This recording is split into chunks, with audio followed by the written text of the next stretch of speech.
Hey guys, tonight we journey together into the twilight of feudal Japan, a world draped in silk robes, shadowed by gleaming blades, and whispered with the faint rustle of bamboo forests. Picture yourself waking in a modest wooden home, the scent of damp earth and rice fields drifting through open shutters. Your name is Kenji, and trust me, you probably wouldn't survive this, because stepping onto the samurai path was about as safe as juggling katanas blindfolded.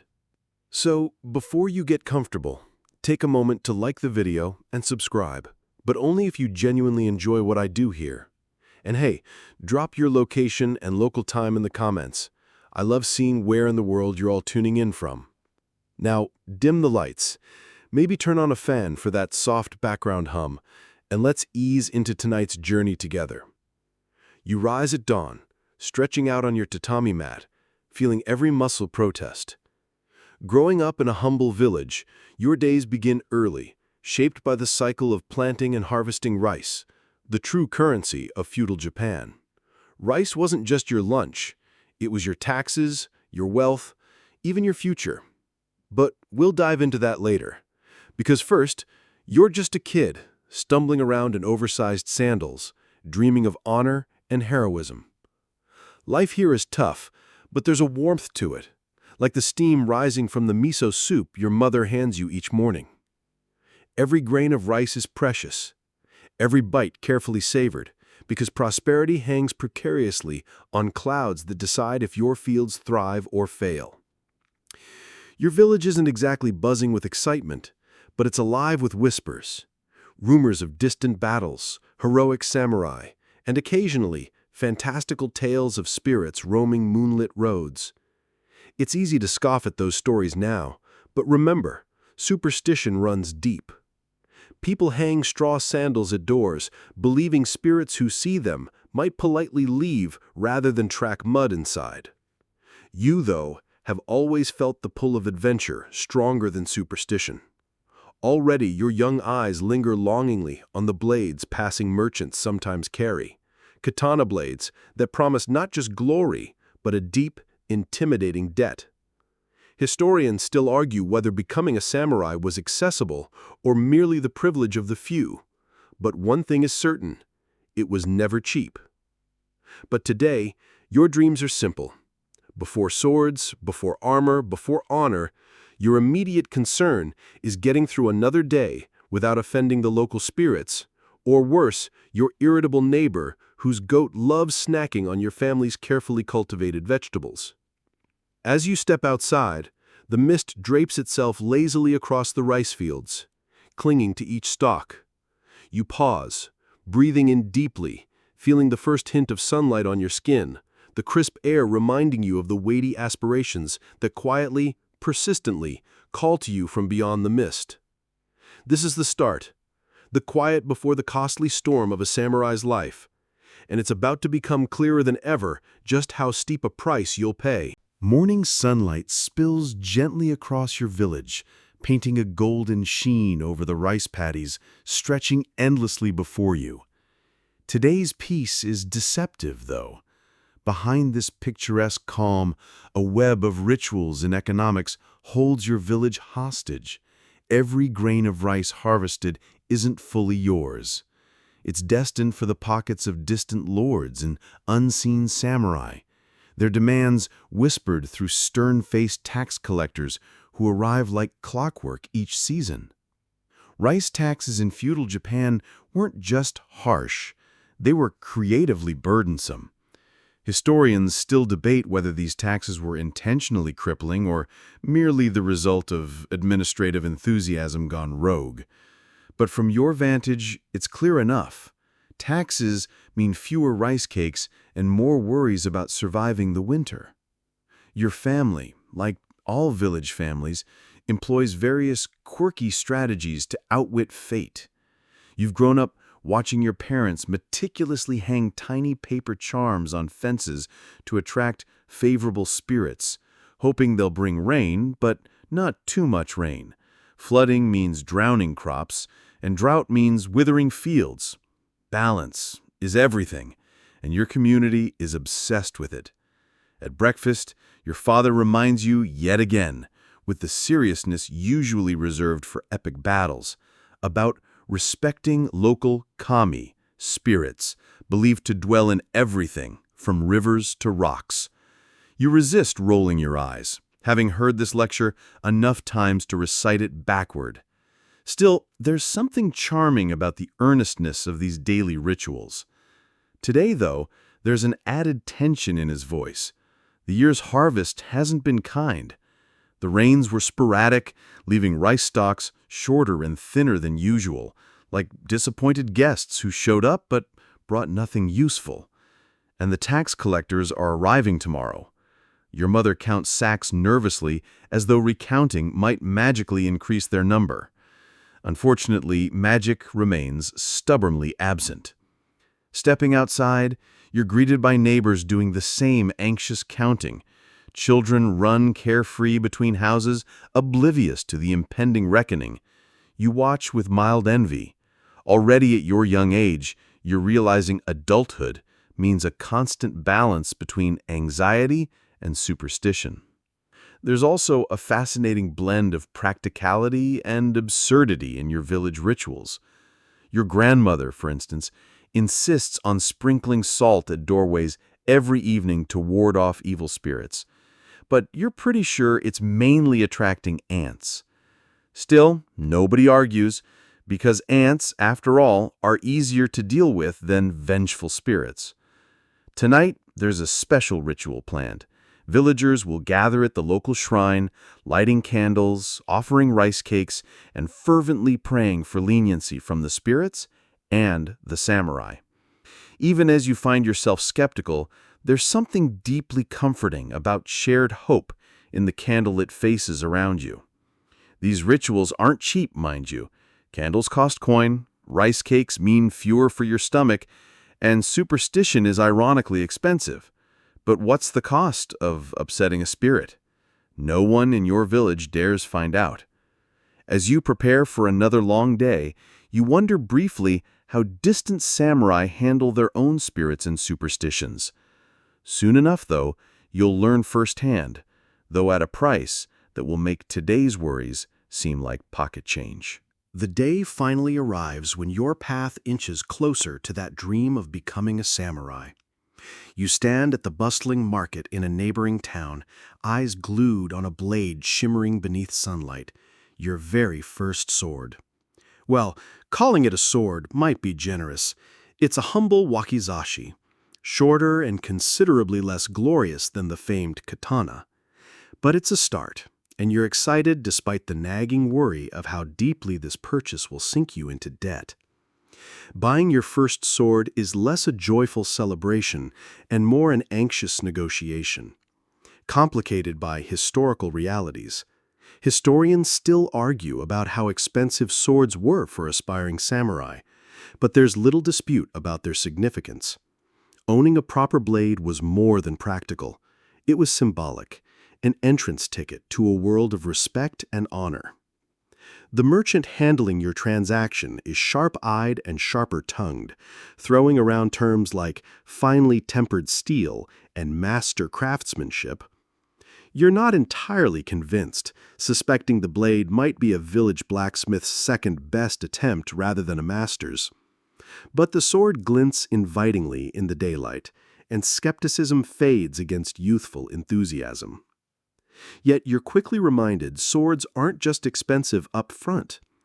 Owning one introduces you to a hidden world of maintenance costs, special oils, polishing stones, silk wrappings, and other accessories whose purposes you're not entirely certain of yet. And let's not forget the leather sheath embossed with elaborate patterns that supposedly ward off spirits. More superstition? Probably. But who's risking curses from vengeful sword spirits? Your father, always wary of extravagance, silently hands you additional coins, his eyes a mixture of pride and quiet worry. He knows this is no minor investment. It's a commitment, and one that can't be easily reversed. You nod gratefully, your heart swelling with both appreciation and the heavy responsibility now resting at your hip. As you leave the market, Sword awkwardly tucked into your sash, you suddenly feel taller, your steps lighter, despite the weight of newfound debt. The villagers nod respectfully as you pass, eyes lingering curiously on your weapon. Even the skeptical blacksmith gives a grudging nod of approval. It feels good to be seen differently, even if you're painfully aware your new sword hasn't magically transformed you into a full-fledged warrior. On the walk home, excitement turns slowly into reflection. How many hidden costs await? Sword lessons, armor fittings, etiquette classes.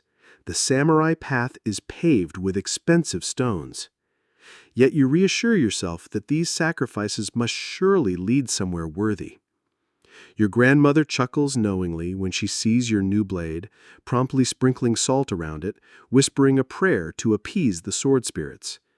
You're torn between rolling your eyes and gratefully accepting any good luck she can conjure. Later, lying awake beneath your blanket, the sword resting quietly beside your bed, you can't help but wonder about those distant warriors who wield their blades with practiced ease. Did they also start awkwardly, counting coins and battling uncertainty? Sleep comes eventually, dreams tangled with images of gleaming steel and unknown challenges ahead. Tomorrow, your journey toward honor and inevitable debt begins in earnest. Your samurai journey begins not with the clash of swords or dramatic battle cries, but with endless hours spent in patient, painstaking training.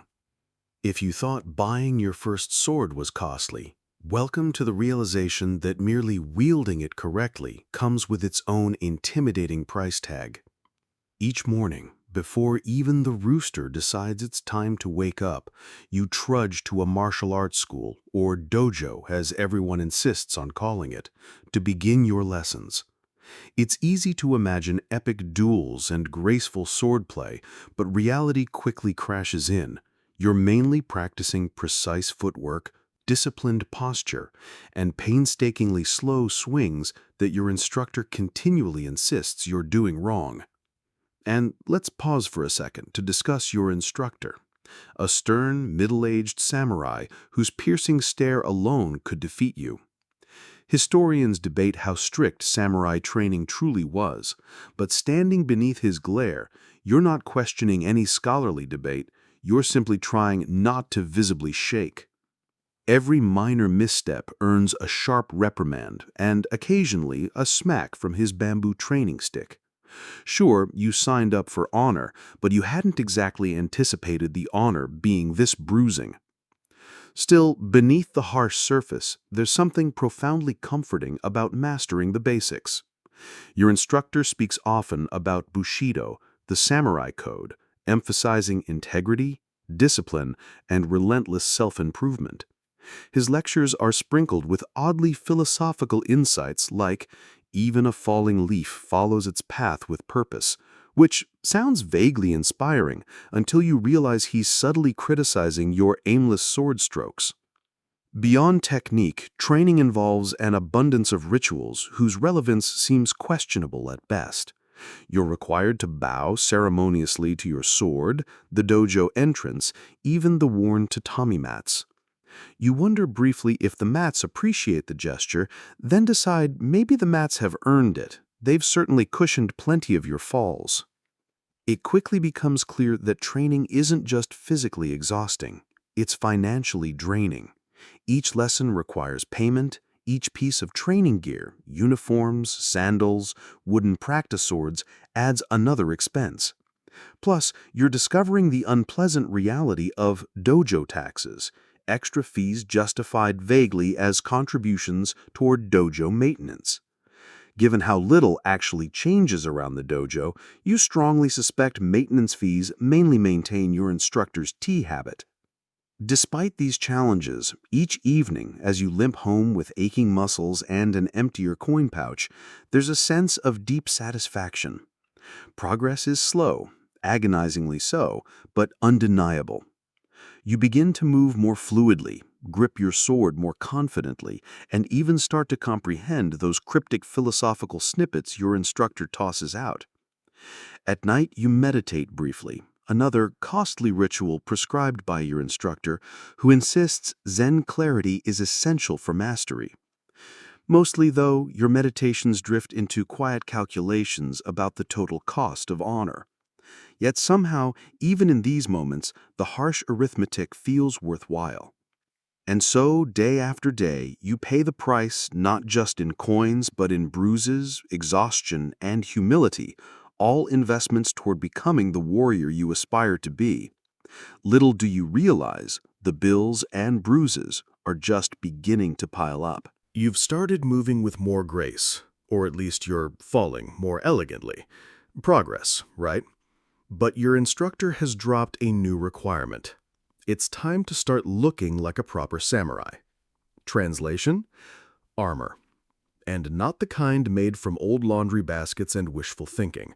We're talking real, lacquered, layered protection, ornate, intimidating, and wallet-crushing.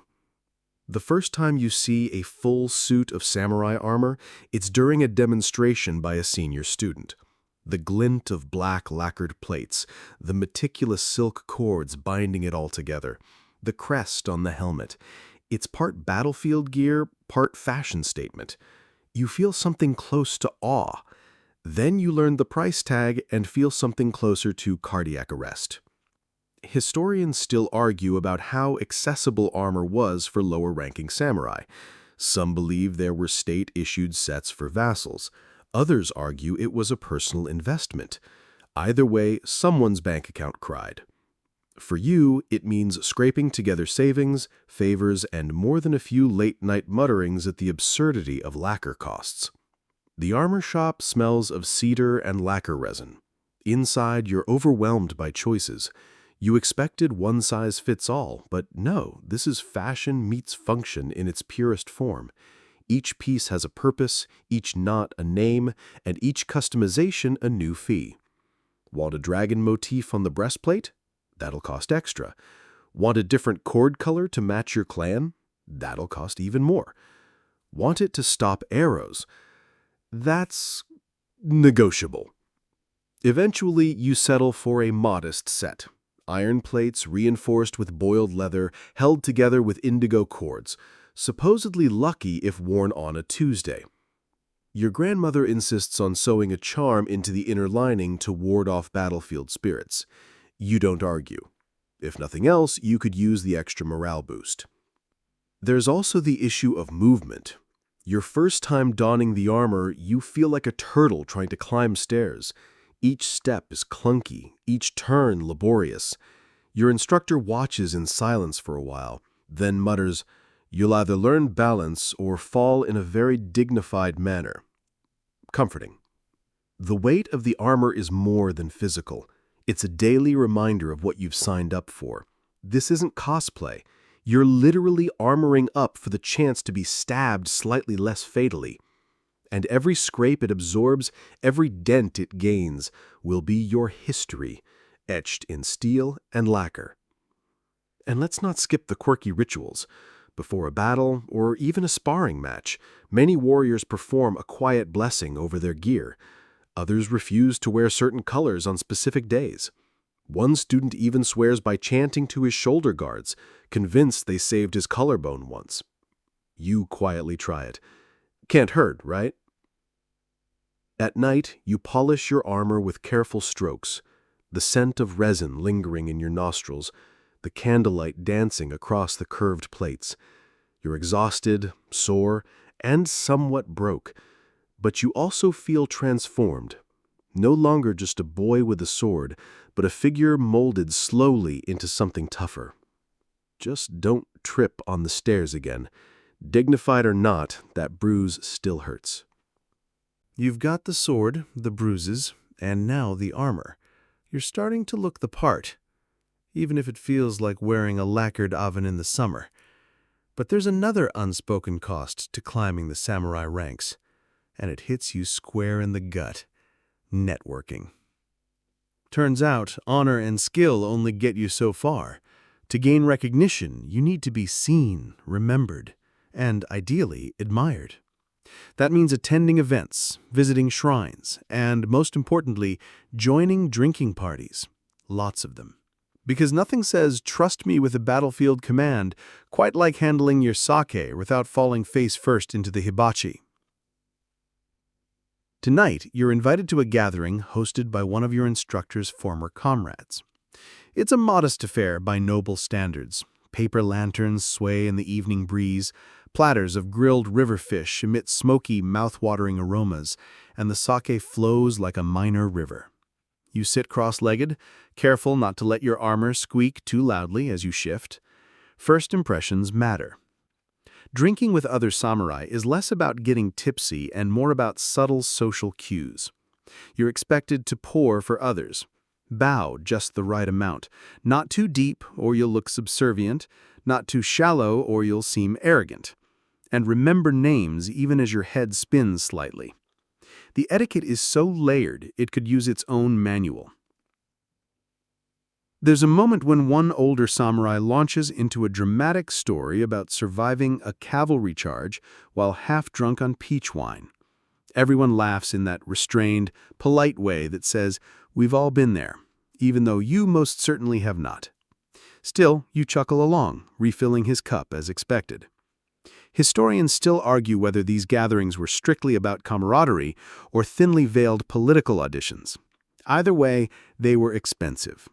Each guest is expected to contribute something: sake, food, a poem, even a performance. You brought a seasonal haiku, written in a panic earlier that afternoon. Bamboo whispers loud, under sandals not my own. I bow and pretend. Not your finest work, but the older warriors nod thoughtfully. One mutters, "Melancholy, I like that." You decide not to mention that it was actually about forgetting your socks this morning. These nights are where reputations are made and careers are quietly nudged forward. And with each new event comes a new outfit, new ceremonial items, and more spending. Even your sake cup is a calculated choice. It has a chrysanthemum design, subtly indicating loyalty to the imperial court. Your instructor approves. Barely. And there are always those little superstitions woven into the evening. Some samurai won't pour their own drink. It's said it curses future duels. Others won't sit facing the door on an even-numbered might. You nod and follow suit, even if it means awkward shuffling during every seating rearrangement. As the night winds down, you walk home under a soft crescent moon, slightly buzzed and a lot poorer. But something shifted. You're not just training anymore, you're weaving yourself into the social tapestry that holds the warrior class together. And yes, you still tripped on the garden step, but at least you spilled your sake with flair. The next hurdle in your increasingly expensive samurai life clops into view. Literally. Horses. You didn't think you'd get away with just walking dramatically into battle, did you? Every real samurai needs a steed, and yours, after much pleading, bartering, and a suspiciously well-timed rain blessing, has finally arrived. Her name is Sora. She's a mare with an attitude as prickly as a thistle and a mane that refuses to stay brushed. But she's yours, and standing beside her, you feel, well, more official. That is, until you realize she eats more than you do, requires daily grooming, monthly shoeing, and a personal groom who insists on fresh towels. Towels for a horse. Historical records show that samurai cavalry were elite for a reason. Not just skill, but because maintaining a horse in feudal Japan was like maintaining a feudal sports car. Food, shelter, gear, training, it all costs more than you budgeted. Scholars still argue whether lower-ranking samurai were expected to own horses or just borrow them during campaigns. In your case, you've decided to call it a shared investment, meaning you'll be paying for her upkeep until your grandchildren grow gray. And it's not just the cost, it's the rituals. Oh yes, grooming Sora isn't just brushing and feeding, it involves incense, chanting, and for some reason, braiding her tail on full moons. An elder stable hand insists it prevents horse nightmares. You're not sure what a horse nightmare looks like, but Sora definitely kicked down a fence after one of them, so now you chant too. There's also the equipment. Saddles embroidered with clan crests, bridles with intricate metalwork, even hoof polish if you're feeling extravagant. You are not. Everything must be up to code, not just for battle, but for appearances, because nothing screams disgrace like riding into court with mismatched saddle tassels. You practice riding with the same discipline as your sword work, and much like your first attempts at swordplay, you're terrible at it. The first few sessions involve a lot of yelling, mostly from you, and more time on the ground than on Sora's back. Your instructor watches silently, then finally offers a single note. You may want to point her in the direction you're facing. Insightful. But slowly you improve. You learn to anticipate Sora's moods, to guide her with the subtlest shifts of weight and pressure. You even begin to enjoy the early morning rides along misty forest paths, hooves softly thudding against the moss-lined trails. There's a tranquility to it, a moment of peace in your otherwise demanding days. Still, you can't help but laugh, softly because laughing too loudly still startled Sora, at how much your path to honor includes mucking stalls and brushing burrs out of a horse's tail. You once imagined samurai life would be all battle cries and dramatic speeches. Instead, you're negotiating with a mare over whether or not she'll cross a puddle. But you do it, because every clump of hay, every coin spent on oats, every full moon tail braid, it's all part of the price. And deep down, you know Sora's stubbornness might just save your life one day, or trample your enemies out of pure spite. Either works. By now, you've mastered the basics of swordplay, armored up like a lacquered beetle, and have a moody horse who only sorta likes you. But there's another invisible battlefield: appearance. Because samurai aren't just warriors. They're walking displays of dignity, discipline, and hair care product. It starts subtly. Your instructor frowns one morning, eyes lingering too long on your slightly rumpled kimono. Then he says it, almost too casually. A samurai must wear his honor as he wears his hakama, neatly and without wrinkles. And just like that, a new chapter begins, the expensive, exhausting art of grooming. Clothing alone is a labyrinth of cost. Formal kimono sets for ceremonies, simpler robes for training, specially dyed indigo wraps for meditation. Each comes with its own rules and price tags. You try to cheat by reusing your training robes at a shrine visit once, and are promptly shamed by an elder who claims your sleeves disrespect the gods. Noted.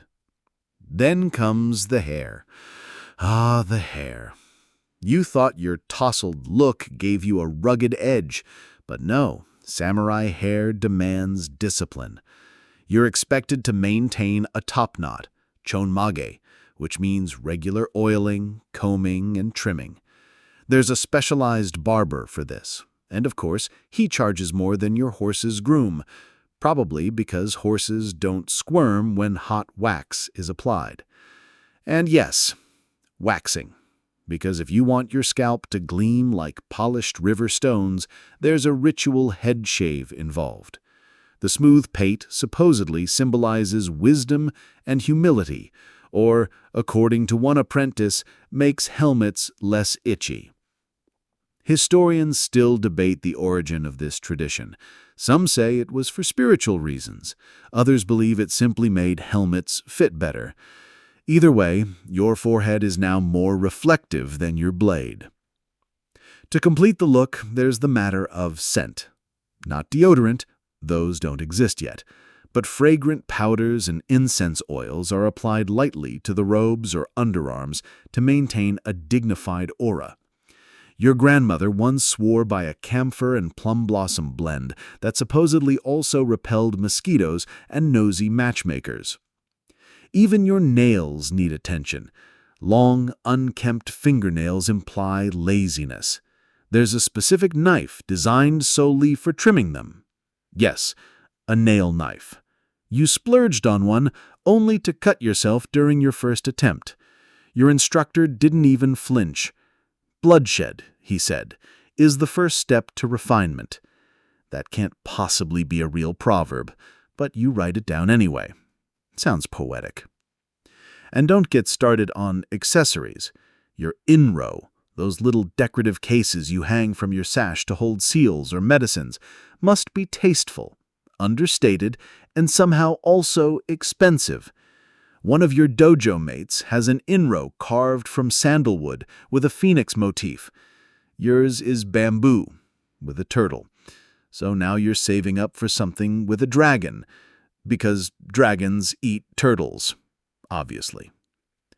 All of this, hair, clothes, accessories, the occasional accidental bloodshed, is about presenting yourself as more than a fighter. It's about dignity, refinement, and the subtle art of appearing effortless while secretly calculating your grooming budget down to the last mon.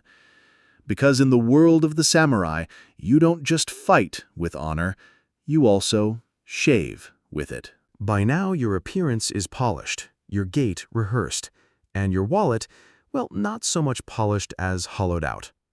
But the star of your transformation, the object you cradle, polish, and bow to more than any living person, is of course your sword. And tonight, you get a crash course in just how expensive loyalty to a blade can be. Your wakizashi has served you well, but your master says it's time to graduate to a full-length katana. You approach the swordsmith's shop with reverence. The forge hums like a meditating dragon, heat dancing in waves around the open mouth of the kiln. Hammer strikes echo through the alley, metallic heartbeats of a hidden world. Owning a katana isn't just a financial decision, it's a spiritual one. The smith bows deeply as you enter, eyes twinkling. He asks questions you don't understand. Balance preference, curvature radius, grain visibility in the Hamon line. You nod sagely while panicking internally. It's like ordering a car and being asked about piston behavior. All you know is, it should slice things and look cool. The smith presents several options. Each blade has a story. This one was forged with steel blessed at a Shinto shrine. That one incorporates fragments of a fallen meteor, though some say it's just very shiny river iron. Historians still argue about the mythical qualities of certain famous blades, unsure if it was metallurgy or marketing that made them legendary. Eventually, you choose a mid-tier katana. It's curved just right for your height, the steel gleaming like moonlight. The price makes you gulp. The polishing service? Separate. The saya, or scabbard? Extra. Engraving a poem on the tang for good luck? Also extra. There's even a charge for the decorative cloth used to wrap the handle. You try to laugh it off, but your purse weeps audibly. And ownership is just the beginning. Swords demand care, daily if you're dedicated. There's uchiko powder to dust the blade, choji oil to prevent rust, silk cloths for wiping, and a tiny hammer you're never supposed to use, but is part of the kit anyway. Every time you clean it, you feel like you're performing a sacred ritual. Honestly, it's the most affection you've ever given to anything that didn't whinny or hit you with a bamboo stick. There are also rituals, surprise, to honor the sword's spirit. Some samurai leave offerings beside their blades during festivals. Others whisper to them before duels. One student you know claims he saw his katana vibrate during meditation. Could have been caffeine. Still, just in case, you start sleeping with your blade within arm's reach, and maybe you talk to it. Just a little. No judgment. Carrying it feels different from the wakizashi. Heavier, yes, but also more meaningful. When you walk, people step aside. When you bow, they bow lower. The katana isn't just a weapon. It's a statement. It says, I am bound by Bushido. Also, please don't make me draw this. I really can't afford another sharpening bill this month. But there's pride too. As you kneel beside your sword that night, polishing it in rhythmic strokes, you see more than a blade. You see your journey, your sacrifice, your increasingly complex maintenance routine. And yes, your reflection in the steel is starting to look just a little more samurai. You survived armor fittings, sake-soaked schmoozing, and the spiritual responsibility of sword maintenance. But none of it, not the sore thighs from horse training or the incident with the waxing knife, prepared you for the true battlefield of samurai life, etiquette school. Your instructor sends you with a formal scroll and a vague smile. That's how you know it's going to hurt. The etiquette tutor lives in a villa on the edge of town, surrounded by a bamboo grove so quiet it feels like even the birds are holding their breath. You bow at the entrance gate, wait precisely 3 seconds, then bow again when the sliding door opens. The tutor, a delicate figure in pale robes, says nothing and simply gestures you in. This is your first test. You bow again. Too low? Probably. And so it begins. You thought etiquette would be about polite speech and proper posture. How naive. It is, in fact, a complex theater of controlled breathing, timed gestures, and eyebrow tilts so subtle they may as well be microscopic. Everything has a protocol. How to enter a room, how to kneel, which way your fan should open, which way your fan should not open. That one got you a disapproving cough. One of your first tasks? Serving tea to a senior student. Simple, right? No. There's a specific way to hold the ladle, a precise number of wrist rotations, and a rule against blowing on the tea. Why? Because apparently only peasants blow on tea. Samurai drink it as the gods intended, boiling and uncomplaining. The cost. Let's talk about it. This instruction doesn't come cheap. Tuition fees, ceremonial robes, special fans, and, oh yes, an incense kit that costs as much as a saddle. Historians still argue whether such elaborate etiquette was universally enforced among samurai or reserved for the elite. But from where you're kneeling, incorrectly probably, the expense feels very real. Then there are the fringe customs. For example, did you know that yawning in the presence of a superior was believed to invite bad fortune onto the entire house? Or that placing your chopsticks upside down is said to offend the spirits of the ancestors? You didn't. Now you do. And now you carry chopsticks like they're made of explosives. The tutor also introduces you to seasonal customs. In autumn, you must recite poetry when stepping onto a veranda. In spring, you must pause before entering a garden and admire the plum blossoms while facing west. It's said to align the soul with renewal. You once faced north by mistake and were gently asked to leave and try again tomorrow. And yet, amid all the fan-folding anxiety and tea-pouring paralysis, there's something oddly comforting in the ritual. These customs aren't just about pomp. They're a way of showing respect to your peers, to your ancestors, and to yourself. They're a structure, a rhythm in a chaotic world, like armor for the soul. Still, every now and then, you sneak a quick breath over your tea. Quietly. Out of habit. You are, after all, still human. Just when you thought etiquette training was the pinnacle of confusingly expensive tradition, your tutor invites you to a tea ceremony. Correction, insists. It's apparently a key part of your development, a rite of passage, and, judging by your tutor's tone, something you can't politely refuse without social seppuku. You arrive just before sunset. The tea house is small, rustic, tucked beneath cherry trees that are either in full bloom or strategically shedding petals like they've rehearsed. You remove your sandals, bow to the threshold, and step inside. The air is thick with the scent of tatami, cedar, and burning incense that smells suspiciously like wealth evaporating.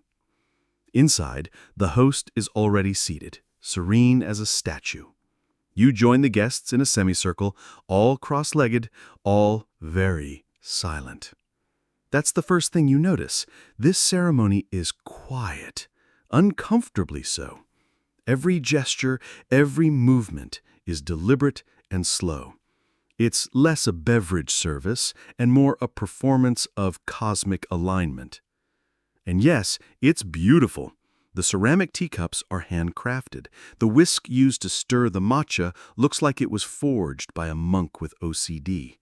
There's a water ladle carved from bamboo, so pristine you feel like apologizing for even looking at it.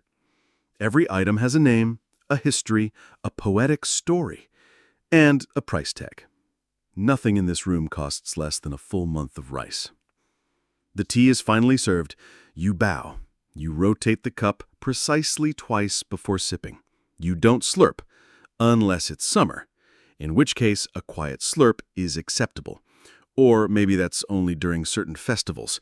Historians still argue whether seasonal slurping was a legitimate custom or an accidental noise someone politely pretended was traditional. You sip. The tea is bitter, grassy, shockingly green. You pretend it's divine. Everyone else nods reverently, so you nod too. The host offers a brief poem, something about a crane, a pond, and the sound of loneliness. You offer one back, fumbling through a haiku about your horse's latest refusal to cross bridges. You get a polite smile. Success.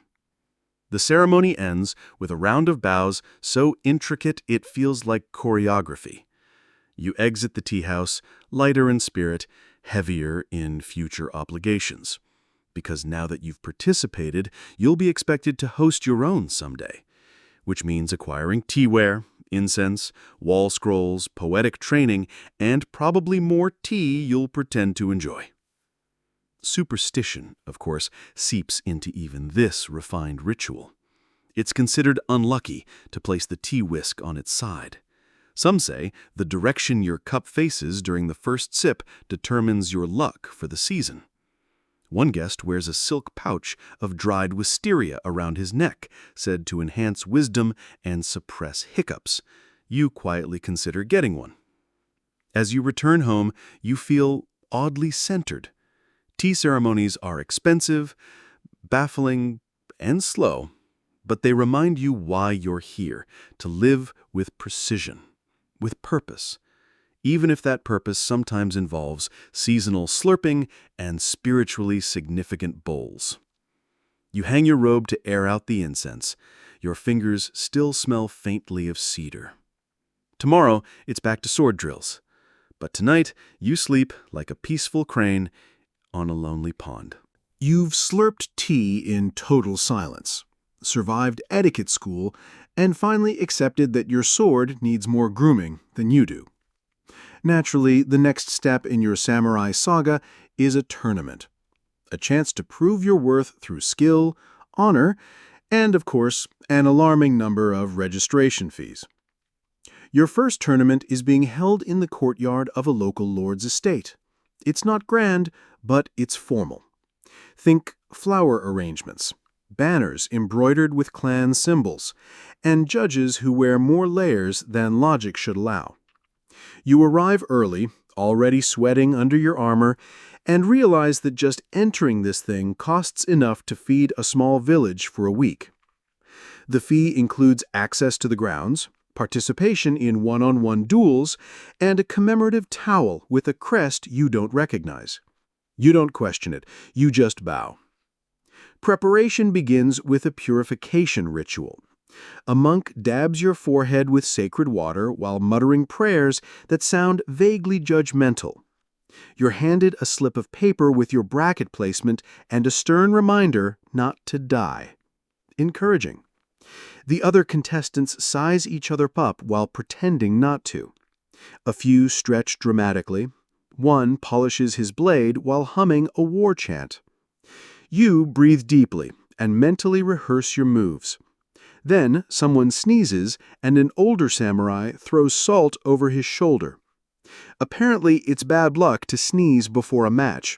Some even believe it's a sign you're about to lose or explode. Historians are still uncertain on that one. Your turn comes quickly. You step into the dueling ring, bow to your opponent, bow to the judges, bow to the crowd. Lots of bowing. Then, finally, your swords are drawn. The world narrows. It's over in moments. You parry, pivot, lunge. Your training kicks in. And though your opponent is quicker, you catch him off guard with a clever sidestep. The crowd murmurs. The judge calls it victory. You bow again, pulse racing. You win a small purse of coins and a scroll praising your technique. Worth less than your entry fee, of course, but the prestige? That's priceless. At least that's what you keep telling yourself. Tournaments aren't just for combat. Between matches, there are poetry recitations, archery exhibitions, even a calligraphy speed round. You watch in awe as one samurai paints a perfect dragon in 5 brushstrokes. You try to join the poetry segment, but your war haiku gets politely ignored. Apparently, steel sings louder than the wind in empty trees. Ow, my foot again, doesn't impress the panel. As the day ends, you sit beneath a flowering plum tree, tournament towel draped over your shoulder, coins jingling lightly in your pouch. Not quite enough to cover the entry fee, but enough for a decent dinner, and maybe some saddle polish. Your instructor pats your back. Well done, you didn't embarrass us. High praise. As you walk home, feet aching and spirit full, you think about how tournaments are more than just flashy duels. They're an investment in your name, your reputation, your future, and in your towel collection, which is growing surprisingly fast.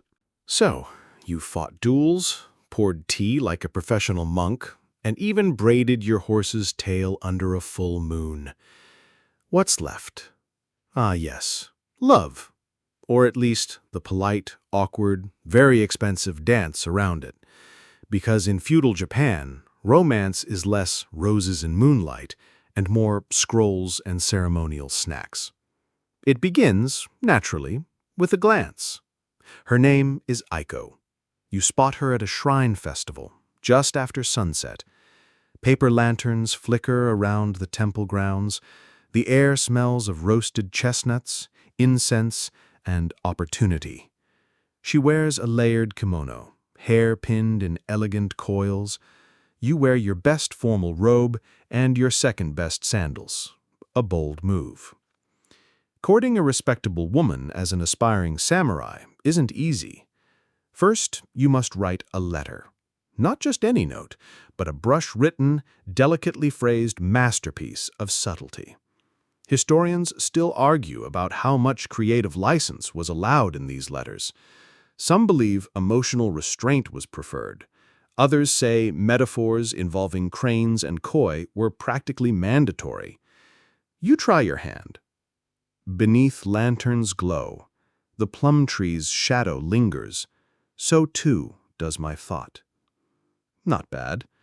You fold it with care, slip in a pressed sakura petal, and have it delivered by a mutual acquaintance, who agrees only after you promise to lend him your ceremonial inro for a week.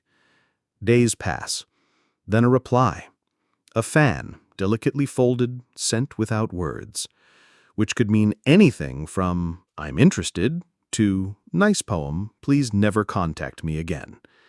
You consult your etiquette tutor, who declares the angle of the fold favorable. Hope blossoms. Or at least fidgets nervously. The next step? Gifts.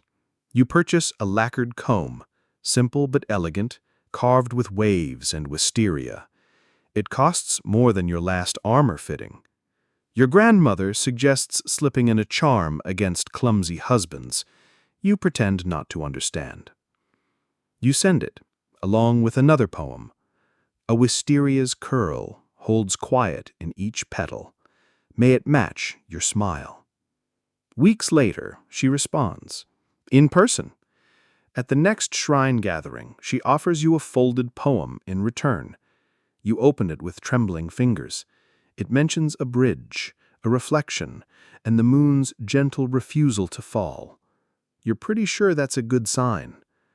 But romance also involves ritual. Your next meeting must be chaperoned. You arrive with your instructor, who stands at a respectful but intimidating distance. She arrives with her aunt, who carries a fan that snaps open every time you speak. Casual conversation is a minefield of metaphor and subtle glances. You smile, she smiles, the fan snaps. Superstition plays its part too. It's said lovers who meet under a red lantern will stay together through hardship. So, naturally, the next time you visit the shrine, you drag a red lantern with you. It swings awkwardly from your hand all evening, but hey, insurance. Love, it turns out, is expensive and terrifying and filled with poetry and protocol. But as you watch Aiko vanish into the crowd, her hairpin glinting under the moonlight, you feel something shift. Not just longing, but possibility. Maybe honor isn't earned only through battle.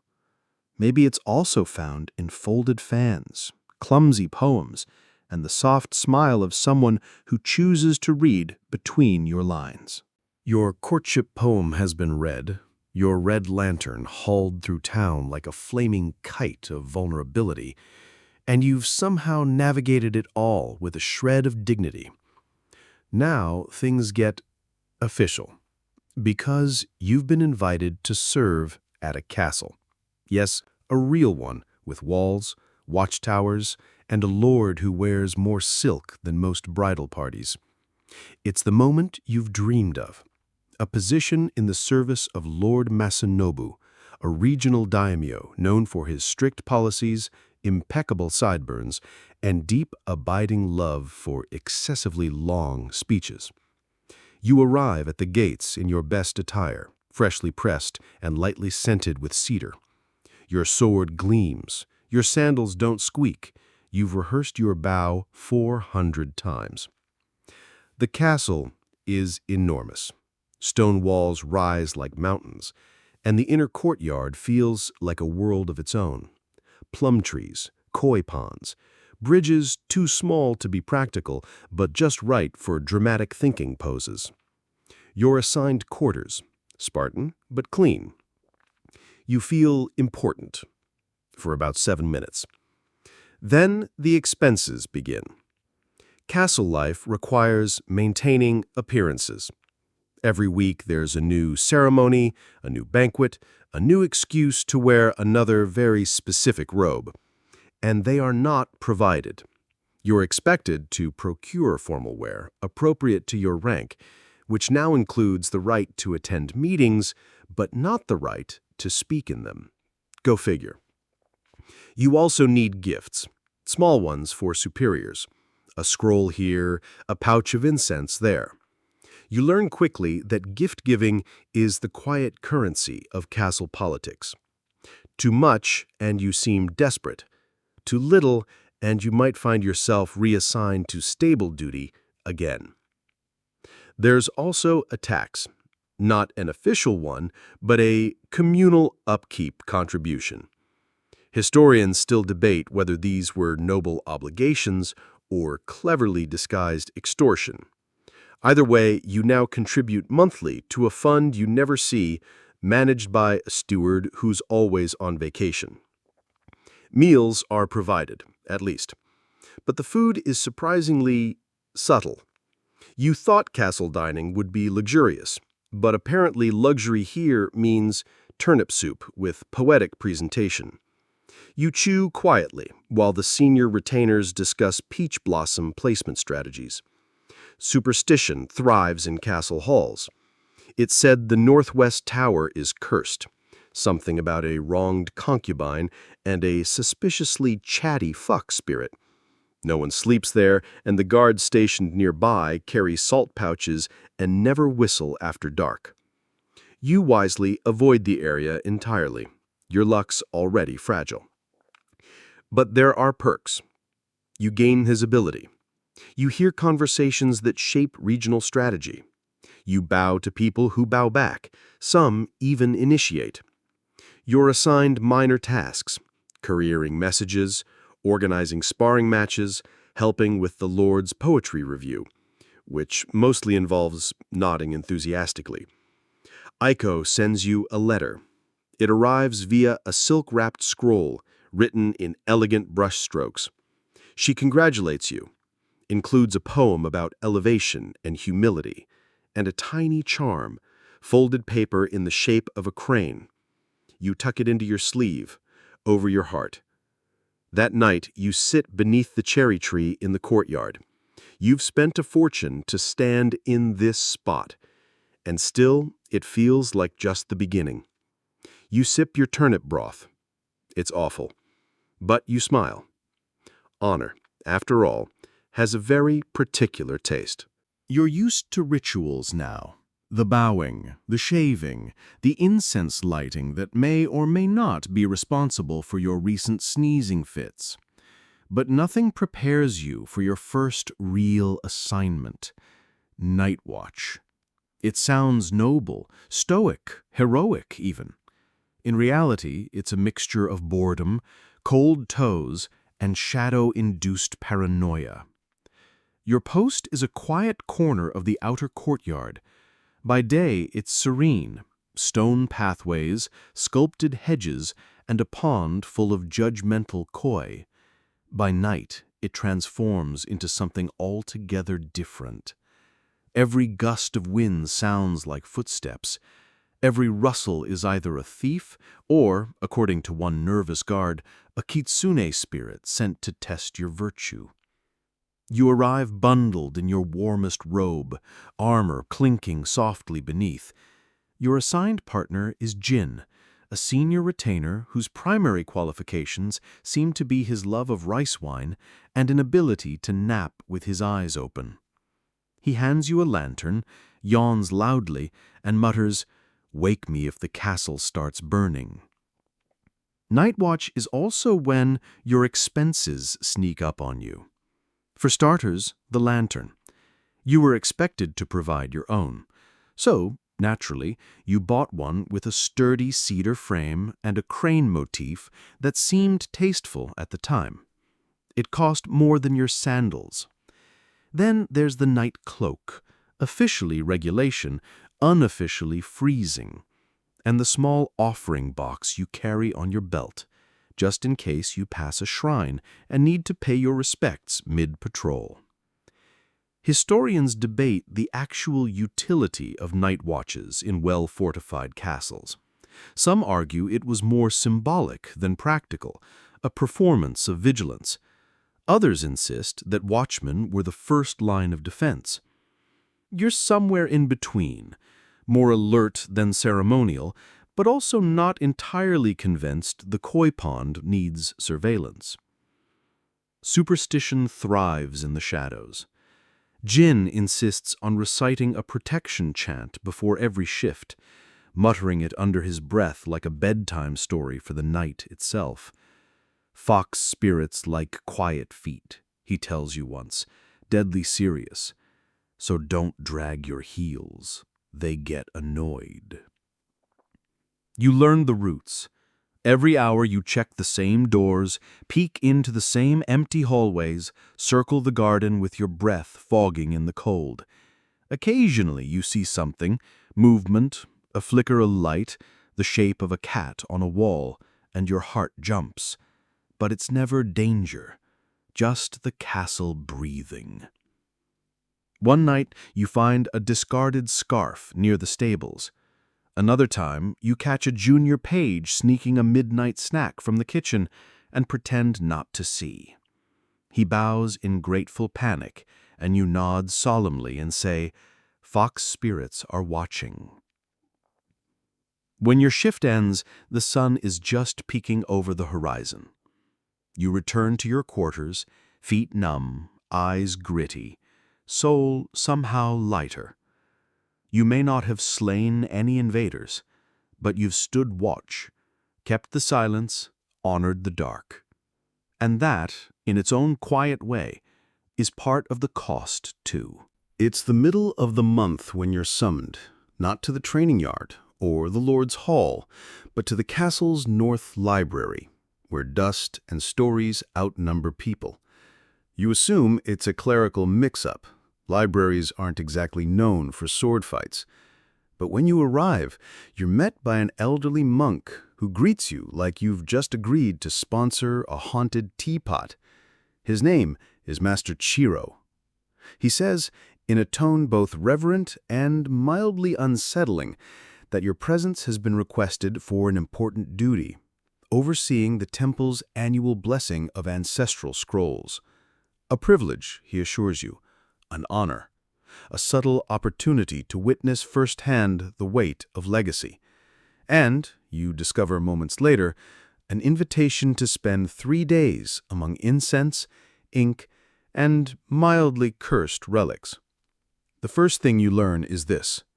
The scrolls are stored in boxes sealed with ceremonial knots that you have to learn to untie with special gloves. Not remove, untie. Slowly, with reverence. It's believed the spirits within the scrolls dislike haste.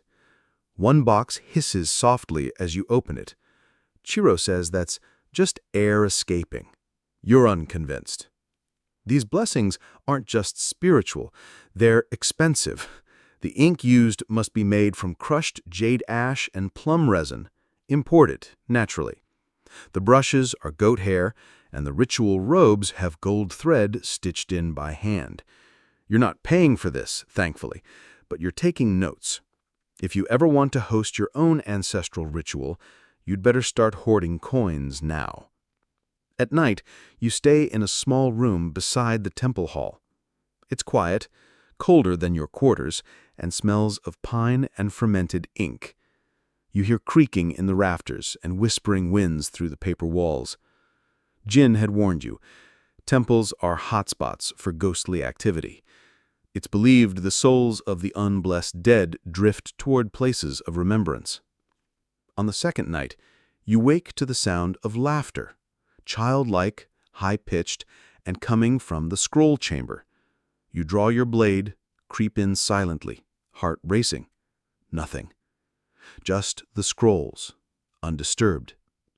You later tell Master Chiro, who simply nods and says, "Sometimes they visit, just bow politely." That night, you bow to the darkness, just in case. Historians still debate how deeply samurai engaged with spiritual rituals versus simply performing them as part of societal expectation. For some, it was politics. For others, genuine belief. For you, right now, it's a mixture of reverence, fear, and a firm desire not to be cursed. On the third day, the final blessing takes place under moonlight. Scrolls are lined in the courtyard, incense rising in curls that vanish into the stars. Chiro chants, and you join, voice steady despite the goosebumps. A fox appears at the edge of the garden. It watches, then vanishes. When the ritual ends, you're presented with a charm, hand-woven, plum red, sealed with sacred ink. Protection from forgotten spirits, Chiro says. Also useful against clumsy writing. You return to the castle changed, not dramatically, but undeniably. There's a new awareness in your steps, a quiet understanding. Some costs are paid not in coin, but in candles burned, shadows bowed to, and names remembered. After 3 days with whispering scrolls and ghost-curious foxes, you're beginning to think the spiritual world may have better gossip than the castle servants. But now your instructor recommends a different kind of enlightenment. You've trained the body, he says, and respected the spirits. Now, train the mind. He means Zen, real Zen, not just sitting still and trying not to fall asleep, but full immersion, meditation, quiet contemplation, and eating boiled roots in a monastery on a mountaintop. The temple is 2 days' ride into the hills, nestled between twisted pines and cliffs that seem designed to encourage enlightenment or falling. You arrive with a modest offering and your best neutral facial expression. The monks greet you with silent nods and direct you to a small cell. No pillow, no window, just a mat and a bell. you miss your armor. Your days begin at dawn with zazen, seated meditation. You kneel, close your eyes, and breathe. That's it, for hours. Sometimes a monk walks by and gently whacks your shoulder with a flat stick if your posture slouches. This, you're told, is compassionate correction. It feels less than compassionate at 4 a.m. Zen training is not free. While the monks claim they live without attachment, they still expect a donation. A suggested one, of course, equal to a month's stipend.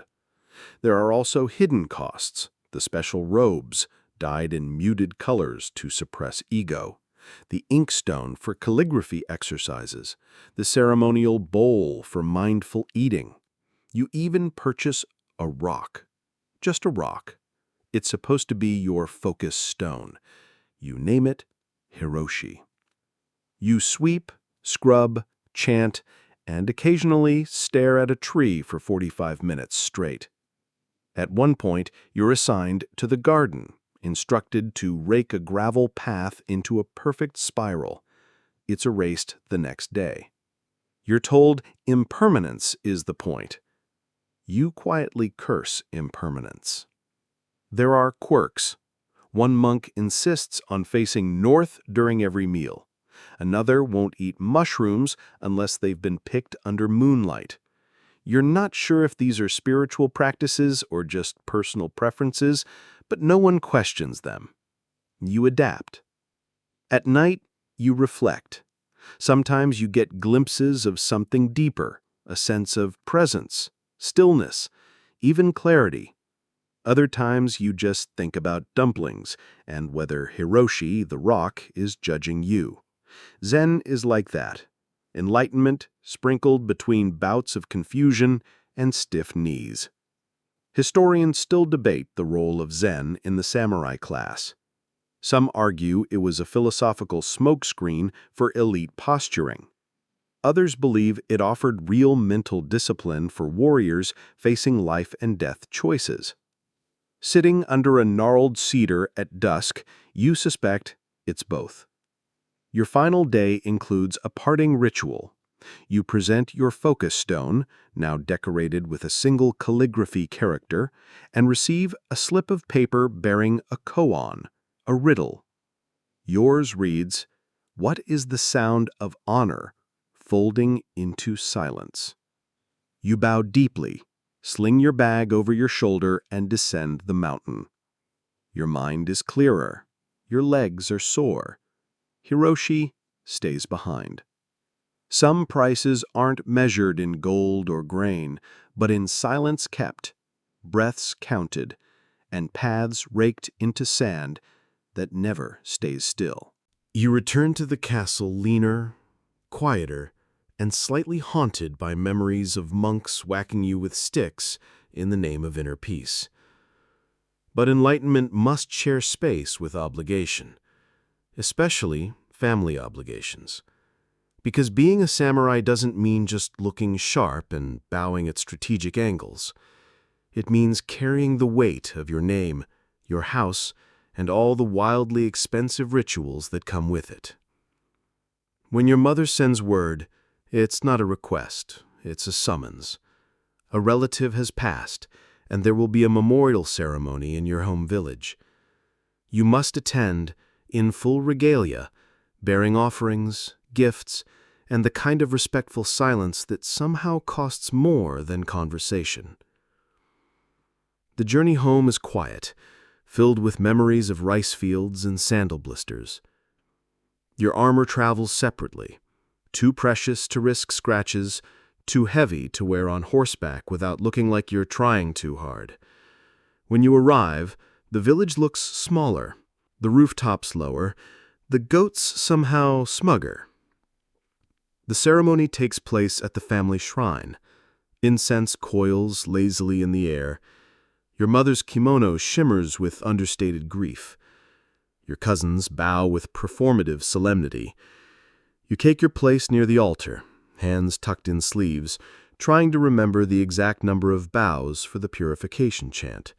3, right? Or was that weddings? Rituals for the dead are precise. The spirit of the deceased is believed to linger nearby, watching. If you get something wrong, if your incense stick isn't angled correctly or your chant falters, you risk inviting misfortune on the entire bloodline. No pressure. You bring offerings, white rice, dried fish, and a delicately folded paper crane sealed with gold thread. Ico-mated. You're not sure if that's appropriate, but your grandmother nods approvingly, so you breathe again. Then come the costs. You must donate to the temple, contribute to the funeral feast, and present ceremonial gifts to elders who remember when you were just a snotty-nosed boy with wooden swords. Their memory is uncanny. Their expectations are higher. Historians still argue whether these family obligations strengthened samurai bonds or drained their finances beyond recovery. Some clans considered it honorable sacrifice. Others muttered about financial ruin under their breath while lighting incense. That evening you participate in the final rite, the lantern floating. Paper lanterns are lit and sent down the river, carrying prayers and hopes to the afterlife. You kneel by the water, release yours gently. It bobs once, catches the current, and joins a line of flickering lights drifting into the dark. Superstition surrounds this moment. It's said, if a lantern spins 3 times before drifting away, the spirit is content. Yours spins once, twice, 3 full turns. You exhale for what feels like the first time all day.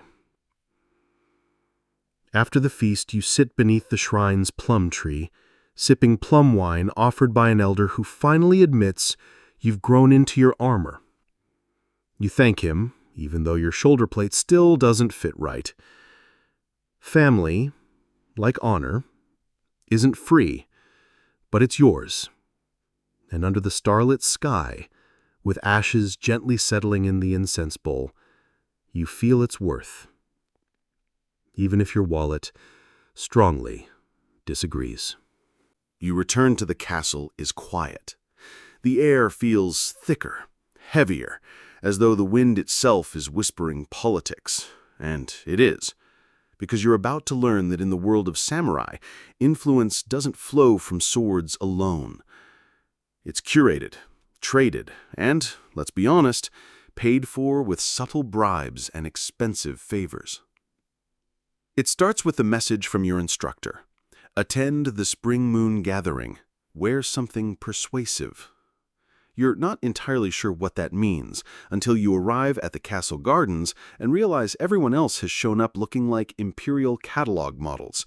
Silk robes with embroidered dragons, hair oiled into gentle waves, even decorative fans that double as status symbols. You clutch your modest crane motif sash and hope it whispers, ambition. The Spring Moon Gathering is part banquet, part strategic dance. Nobles, retainers, scholars, and a suspiciously enthusiastic poet all mingle beneath cherry blossoms. Conversations drift from military logistics to garden maintenance to which incense blends suggest prosperity. It's all very casual and completely calculated. To stand out, you need allies, and allies come at a cost. You bring small tokens, a rare inkstone for the poetry judge, a scroll of brushwork you copied yourself, painfully, for the castle librarian, and a packet of imported spices for the steward who controls sparring schedules. Not bribes, technically, just tokens of appreciation. Historians still argue about whether this sort of gift-giving was corruption or culture. Either way, it's shockingly effective. Then there are favors. You offer to help with event planning, volunteered to judge a haiku contest, and, most regrettably, agree to demonstrate horseback archery in the summer festival. Why regrettably? Because you've never once hit a moving target, or a still one, if we're being honest. Superstitions are tangled up in all of this. It's said that the first person you speak to under a blooming cherry tree will determine your luck for the year. Naturally, you loiter near the biggest one like a poetic moth, waiting for someone influential to wander by. It works. Sort of. You end up chatting with a mid-tier steward named Fumihiro, who later pulls strings to get you a better night patrol route. Bless you, Fumihiro. You also hear whispers. Rumors of shifting alliances, of lords falling out of favor, of retainers being reassigned mysteriously. Influence, you realize, is a delicate thing, like balancing a katana on a plum branch. It takes constant adjustment, gentle pushes, and occasionally a silk-wrapped gift at the right time. By the end of the evening, you've shared sake with a minor noble, complimented a samurai's entirely unremarkable poem, and refrained from rolling your eyes when someone claimed to have personally met a Tengu spirit during a hunting trip. You call that a win. As the moon rises high and the lanterns sway gently in the garden breeze, you feel the hum of possibility. The path to influence is expensive, ambiguous, and rarely fair. But tonight, you've moved a little closer. And yes, your sash might be modest, but so is the chrysanthemum before it blooms. You've bribed poets, bowed your way into influence, and somehow managed to impress a steward named Fumihiro. But prestige alone doesn't sharpen blades. The drums of war have started to echo faintly from the northern provinces, and one morning you're handed a scroll stamped with Lord Masanobu's seal. It's time. You've been assigned to a campaign. Your heart skips. You've trained for this, dreamed of it, romanticized it to absurd levels. But then you see the list. Equipment, travel provisions, armor adjustments, horse preparations, incense offerings, and realize that actual war, unlike poetry contests, is breathtakingly expensive. First, there's the matter of provisioning. You're expected to supply your own. Dried rice, pickled vegetables, water gourds, and a personal medicine pouch.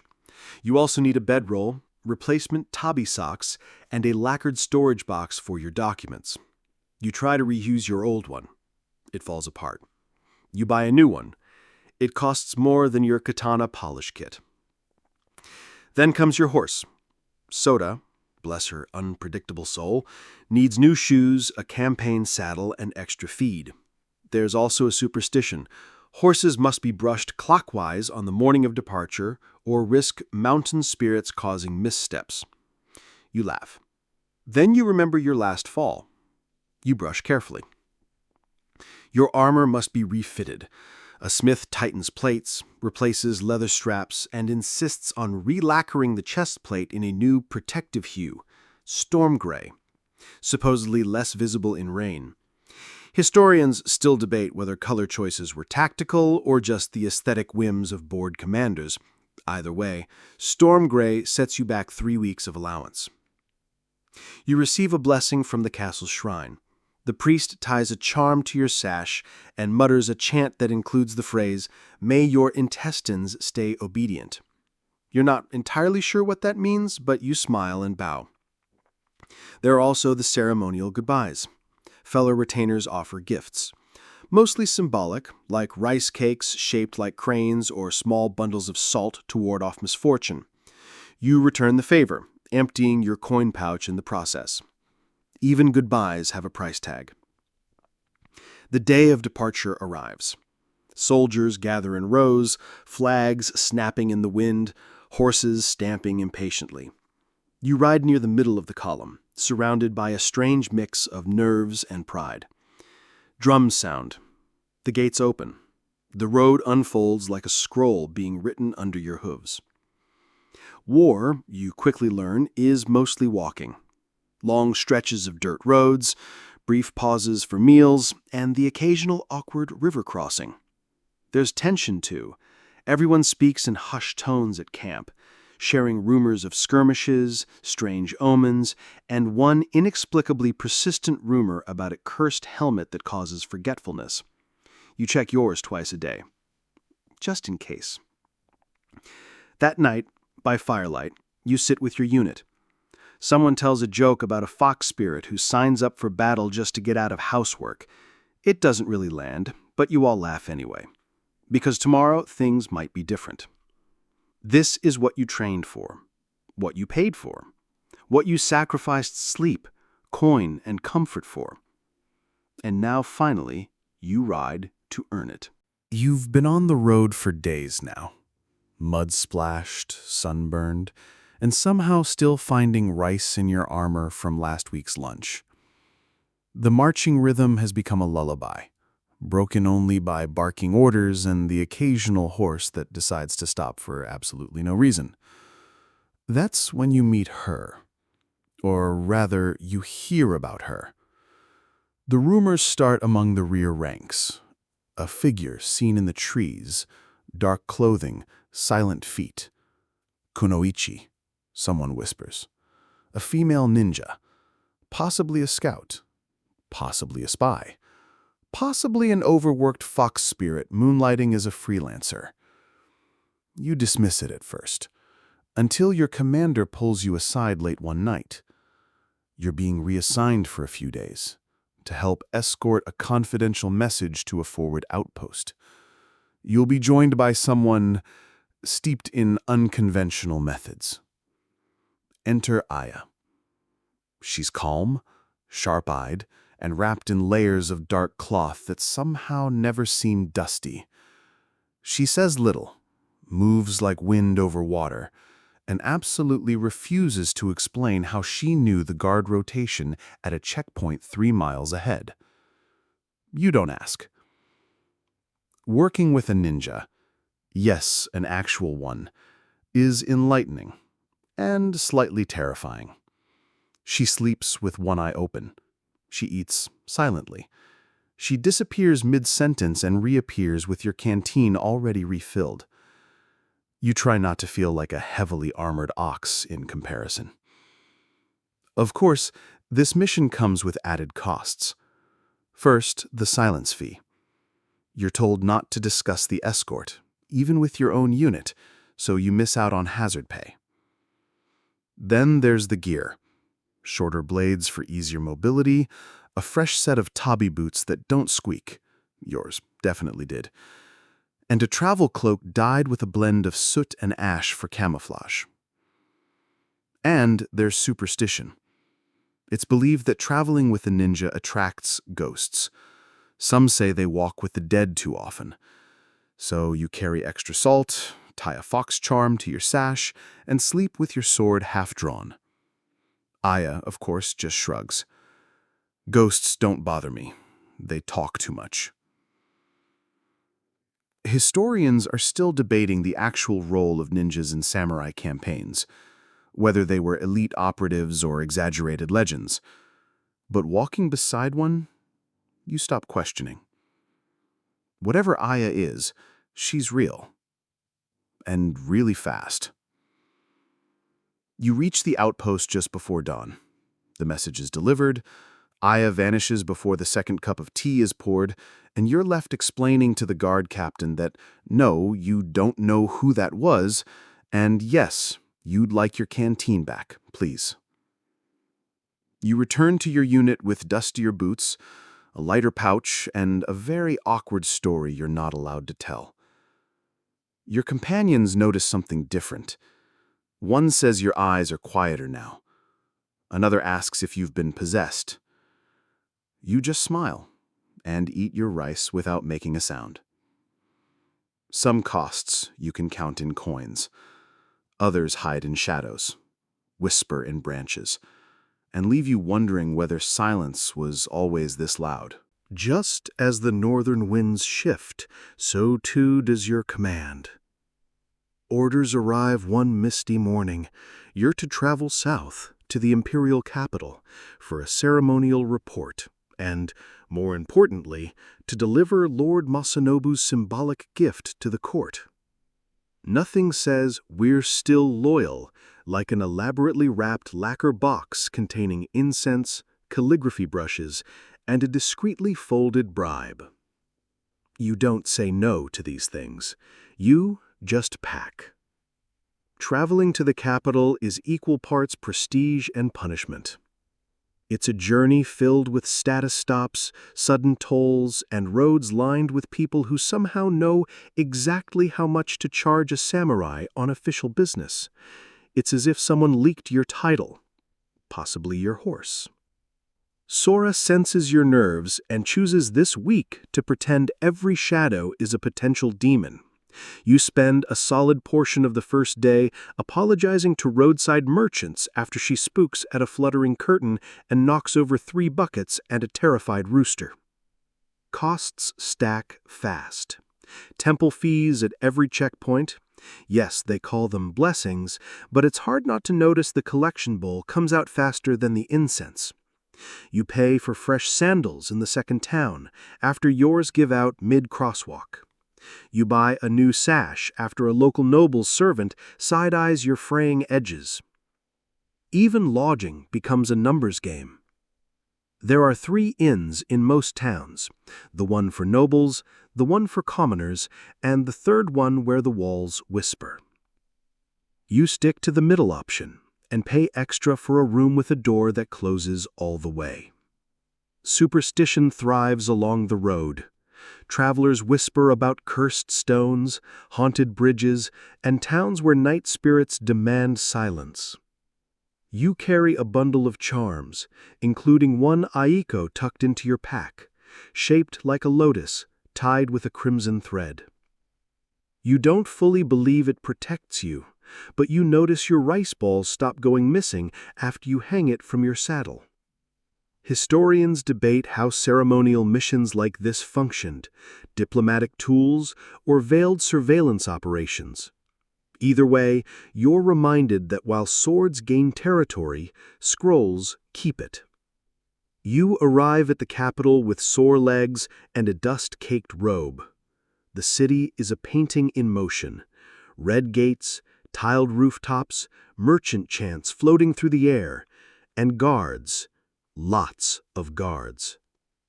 You're led to the outer court, where officials in flowing robes accept your lord's offering with polite indifference. You bow, recite your rehearsed message, and hand over the box. The official doesn't even flinch when he takes it.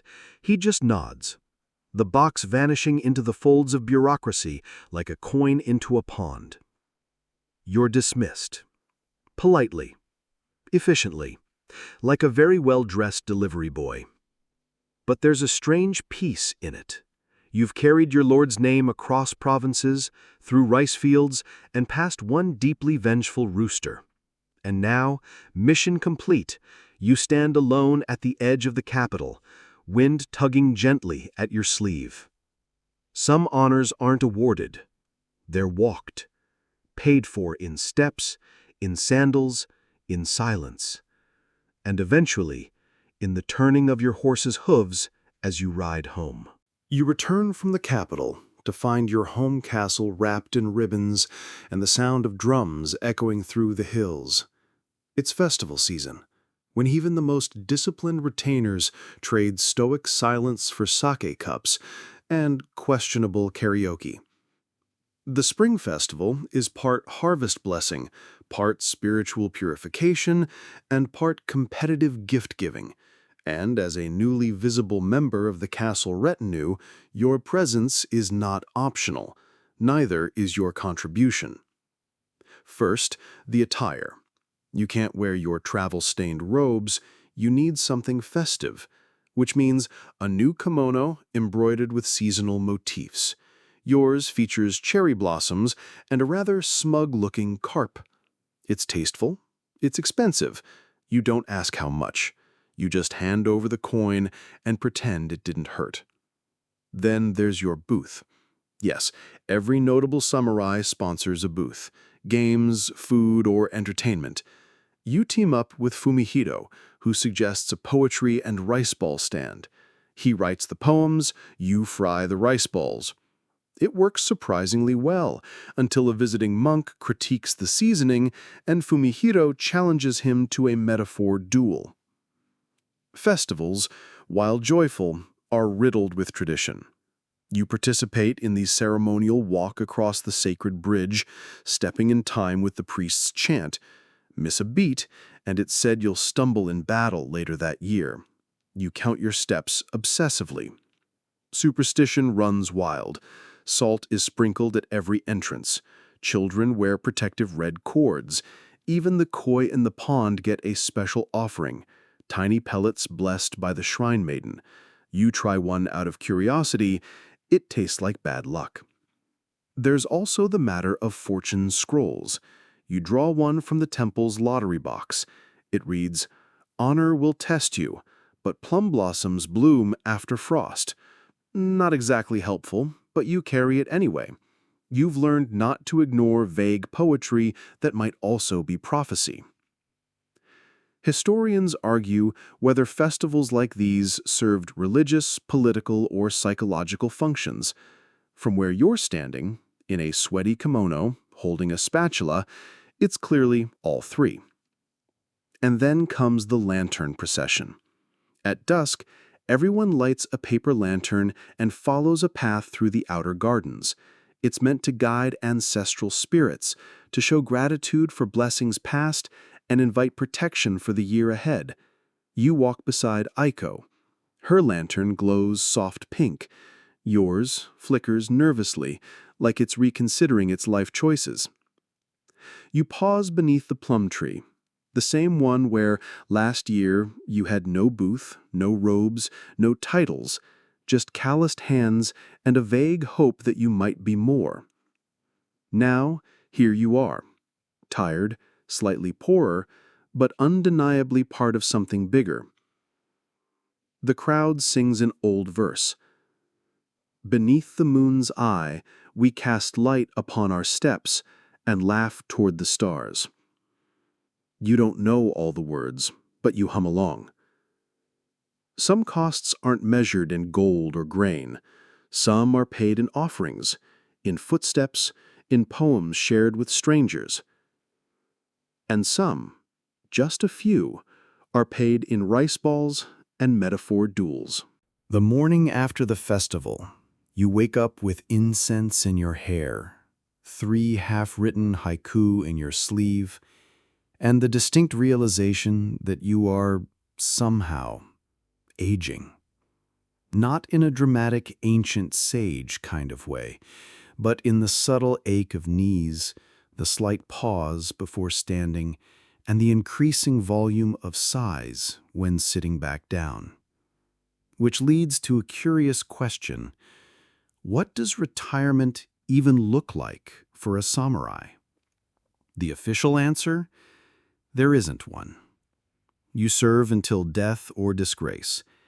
Occasionally, a lord will grant land and the title of honored elder, but that's mostly for generals, scholars, or very lucky men with impressive beards.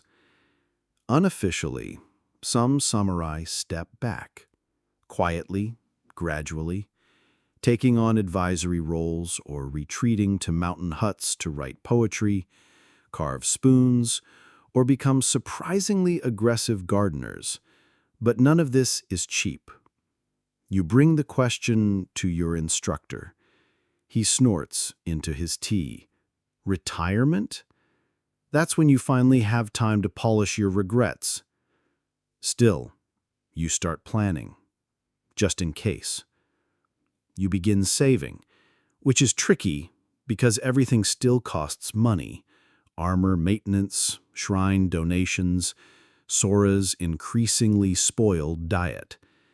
You also invest in a small lacquer box and start storing keepsakes. Aiko's origami cranes, a fragment of your first broken blade, that one extremely questionable fortune scroll. You don't know what you're collecting them for, only that it feels like something a future version of you might need. There are rumors of a distant village where retired samurai live in peace, teaching calligraphy to children and drinking rice wine at sunset. You ask around. Some say it's a myth. Others say it exists, but the waiting list is longer than a daimyo's tax scroll. You also begin practicing new rituals. Morning tea, brewed slowly, writing short reflections, raking a small patch of gravel into waves, only to flatten it again. Superstition says it calms the spirit, invites long life. One monk claimed it also deters termites, multi-purpose enlightenment. Historians still debate whether samurai ever truly retired in the modern sense. Most lived lives wrapped in duty, bound by honor. To step away from the sword meant redefining one's entire existence, a terrifying, thrilling thought. You try it one morning, leaving your sword inside as you walk the outer wall. Just a stroll. Nothing dramatic. The world doesn't end, but it does feel different, lighter, and strangely, a little sad.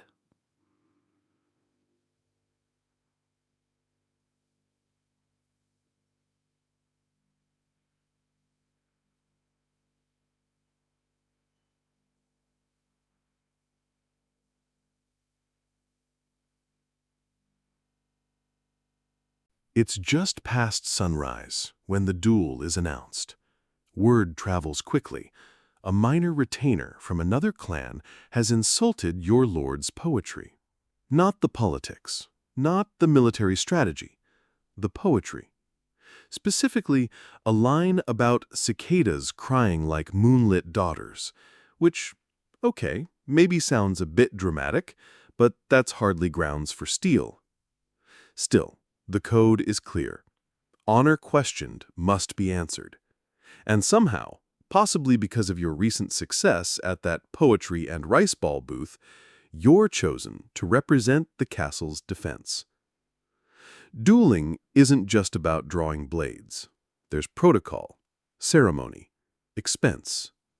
First, a second must be appointed, someone to act as your witness, and, if things go very badly, to ensure your body doesn't embarrass itself posthumously.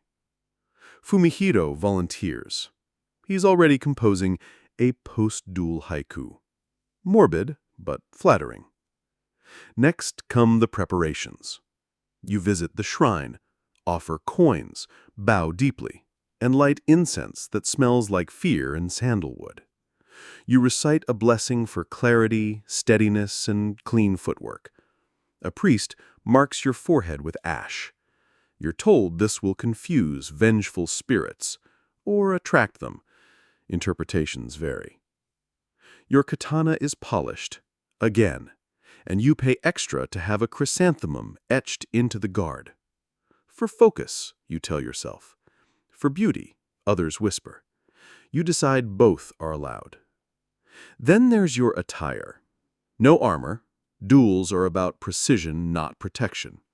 You wear ceremonial robes dyed in deep indigo with a white sash, a symbol of clarity, or surrender, depending on which way you fall. Superstition drips from every detail. You avoid salt the night before. You drink only from the left-hand cup at dinner. Aiko ties a silken thread to your wrist, red for strength. You pretend not to notice her hand linger when she does. Historians argue whether duels were as common as tales suggest. Some claim they were rare theatrical exceptions. Others believe entire eras unfolded blade by blade in moonlit courtyards. Standing in one now, you realize it doesn't matter. This moment is yours. The opponent is polite, younger, nervous. His second glares at you like a hawk who studied etiquette. You bow. Once. Twice. Blades are drawn. The world narrows. You breathe. Then move. It's over in 5 heartbeats. Your opponent falters. You disarm him with a clean arc, a move drilled into you 1,000 times, usually after falling over. He drops to one knee. The judge declares the match. You bow again. Later, there's sake and relief. and the quiet, surreal experience of surviving something that could have made you a ghost. The opponent apologizes. You forgive him. Lord Masanobu offers a brief nod of approval that you pretend not to treasure. And Fumihiro presents his haiku. Steel meets morning light. Cicadas pause, then resume. Honor doesn't blink. Some costs are sharp, sudden, measured in inches and held breath. But the value of walking away, that's priceless. The duel fades into legend almost instantly, at least among the castle staff. The kitchen boys recounted like a swordplay epic. The head gardener swears he felt the air shift when your blade moved. You nod politely, pretending not to notice that your wrist still aches when it rains. But with every gain and glory comes another cost: reputation management. Suddenly, everything matters more. Your posture, your greetings, the quality of your ink. Yes, even your ink. One off-centered signature on a scroll and a fellow retainer raises an eyebrow. Not in mockery, in calculation. Because now you're visible, and visibility demands maintenance. You start receiving small gifts, scrolls, dried persimmons, a modest charm from a distant cousin you barely remember. Each one must be acknowledged with a thank you poem, or a return gift of equal or slightly greater value. You start keeping a ledger. You call it the ledger of social terror. You attend more events. Every gathering, every tea session becomes a chance to confirm or quietly expand your influence, which means new robes, better fans. At one point, you're gifted a folding screen painted with cranes and waves. You have no idea where to put it, so it currently guards your rice jar. Superstition? Everywhere. You start noticing patterns. On days you wear indigo, good news arrives. When you skip your morning bow to the armor stand, someone forgets your name at a meeting. Coincidence? Maybe, but you bow anyway. Twice. You begin developing rituals of your own. You tie your obi the same way before each event. You write a 5-line mantra in your ledger before accepting any formal task. Aiko rolls her eyes when you start doing ink tests with the moon phase in mind. You tell her, consistency builds mystique. She tells you, mystique smells like plum vinegar. Historians debate whether samurai truly obsessed over reputation to this degree. Some believe the pressure was reserved for the elite. Others suggest everyone, from the lowest ashigaru to the highest daimyo, lived under the heavy weight of scrutiny. You don't need a historian to tell you, it's exhausting. One evening, after too many political pleasantries and a tea gathering that devolved into a passive-aggressive poetry duel, you sit beneath the plum tree and exhale, deeply. The stars blink, the world is silent. For the first time in weeks, no one is watching. Aiko finds you there. She sits beside you, offers a rice cake, and doesn't say a word. For an hour, you just exist. No titles, no image, just breath and night. Reputation, it turns out, is its own kind of armor. Heavy, necessary, but not meant to be worn to bed. Some costs are paid not in gold or scars, but in the weight of constant performance, and the rare, beautiful quiet when you set it down. You wake the next morning under a sky so clear it feels suspicious. The birds are chirping too cheerfully, and your miso soup arrives at exactly the right temperature, always a harbinger of incoming existential dread. And sure enough, that's the day you're summoned to recite your understanding of Bushido. Not live it, no, that's every day, but explain it. In front of Lord Masanobu, during a strategy meeting, with notes. Bushido, The way of the warrior. 7 virtues: righteousness, courage, compassion, respect, honesty, honor, loyalty. You've memorized the list, rehearsed it like a poem, and practiced saying them slowly, like they've just occurred to you.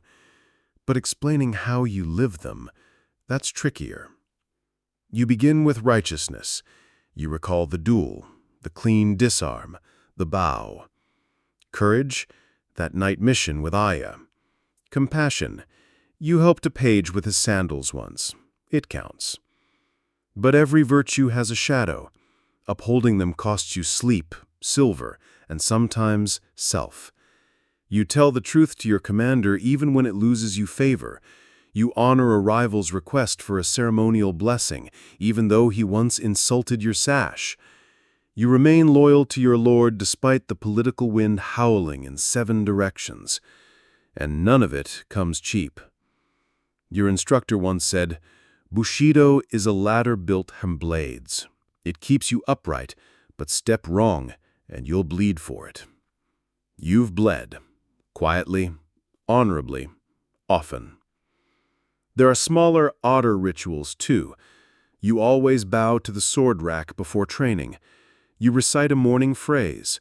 A sharp blade sleeps in quiet hands.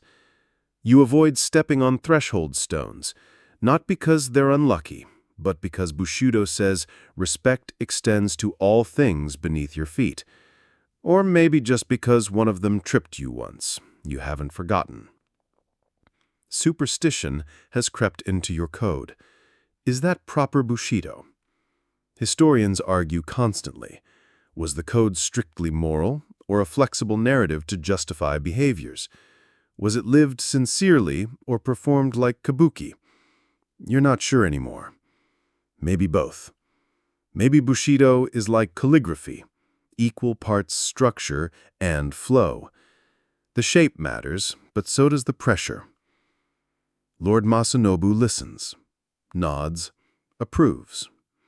And then someone asks you if living by Bushido has made you happy. You pause.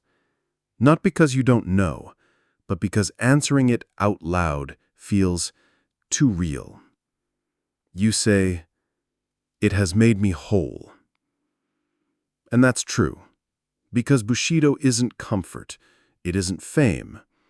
It's the quiet voice that tells you to rise when no one is watching, to return the blade to its sheath, even if your pride screams otherwise, to carry the cost of dignity, coin by coin, choice by choice.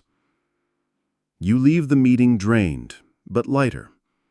There's something freeing in speaking your truth, even when it comes wrapped in formality and fear. Some costs never show on ledgers. They show in who you become, and in the weight of a code that never lets you forget. Loyalty. You thought you understood it. It's printed on every scroll, etched into every blade, embedded in every bow. But today, you learn that loyalty is less about lofty words and more about sacrifice, especially the expensive kind. It starts with a rumor. Lord Masanobu's cousin, Lord Sadao, is in trouble. A border dispute gone wrong, a minor uprising. The details are fuzzy, but the request is clear. Send reinforcements, discreetly and generously. You're not assigned to fight. You're assigned to accompany a diplomatic envoy, the kind of mission where words are weapons and gifts are armor. Which means your coin pouch will suffer long before your sword ever gets unsheathed. First, there's the tribute. Bolts of silk, polished arrowheads, jars of ceremonial ink, and 3 elaborately carved fans you didn't even know existed yesterday. You're expected to contribute. It's not an order. It's a quiet expectation. Loyalty, after all, isn't loud. It's assumed. Then come the travel offerings. For every village you pass, there's a custom. A pouch of salt for the shrine gate, a prayer slip for the crossroads. In one region, it's considered bad form to cross a bridge without tossing in a copper coin. You're running out of coins. And bridges. Superstition, alive and well. You tie a white thread to your wrist, said to bind your heart to your Lord's will. Fumihiro gives you a small stone etched with the kanji for steadfast. He says it's good for morale, also for holding down papers on windy days. You deliver the gifts, smile through tense conversations, nod when asked about your Lord's intentions, politely sip bitter tea served by people who clearly don't trust you. Your loyalty is measured in what you don't say as much as what you do. Historians still debate whether samurai loyalty was heartfelt or simply habitual, a code of honor or a contract of survival. You've seen both. Some give freely, others give because they fear the price of refusing. You think of your mother's face the last time you visited, the way she smiled without asking too much, the way Aiko ties your sash a little tighter before every journey, the quiet gestures of people who give because they believe. On the way back, your horse loses a shoe. You walk the final miles on aching feet, clutching your fan case like it's a sacred relic. You arrive dust-covered and broke, but your lord nods when he hears your report. You served with dignity, he says, which is code for you were loyal. You didn't flinch. You spent more than you should have. And maybe that's the true cost. Loyalty, after all, isn't just allegiance. It's what you're willing to give when no one demands it. Some debts are written in ink, others in silence, in sandals worn thin, in fans you never asked to carry. And yet, you carry them anyway. The summons arrives without ceremony, a rolled scroll tied in black cord. No poetry, no flourish, just your name and a location, the mountain borderlands. A skirmish has escalated. This time, you're not escorting a scroll or arranging fans. This time, you're going to war. Your hands tremble only once when you fold the message and tuck it away. After that, it's motion, packing, checking your blade, hugging Aiko, who doesn't cry but looks like she wants to. She places something small in your hand, a silk pouch. For luck, she says, and snacks. You nod because words are suddenly heavy. War, as always, begins with a list. You pay for fresh arrowheads, boiled leather straps, a waterproof cloak. Your horse, Sorta, faithful and still stubborn, requires another round of shoeing. You have your armor repainted in dull brown tones to blend with the terrain. The smith insists on adding a crest. You decline. Visibility is not the goal. And then the real costs begin. You bribe a courier to deliver a message to your mother. You leave coin for the Fumihiro, in case, you know. You update your will. It's brief, but expensive.